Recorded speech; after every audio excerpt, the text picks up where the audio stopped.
احنا من فتره قررنا ان احنا هنعمل منتخب مصر التاني، وهنمسكه لحلمي طولان، وهنخليه يجمع كل اللعيبه المحليه اللي ما بتلعبش مع منتخب مصر الاول علشان نجهزهم لكاس العرب في ديسمبر 2025. لغايه دلوقتي في مشكله؟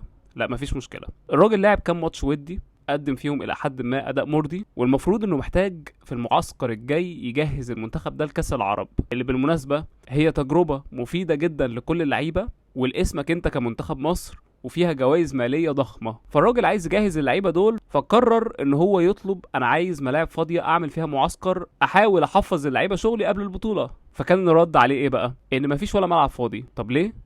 اصل في صيانه، في ملاعب مقفوله، اصل في ارتباطات دوليه، اصل في مهلبيه، كلام كتير بصراحه مستفز. نفسي اعرف لغايه امتى هيفضل ده حال الكره المصريه. لما انت مش قادر توفر ملاعب للمنتخب ده، انت ليه عملته من الاساس؟ فهنا طلع الكابتن حلمي طولان مع ابراهيم فايق بيقول له انا مش عارف اعمل ايه، مش عارف ادرب المنتخب ده فين.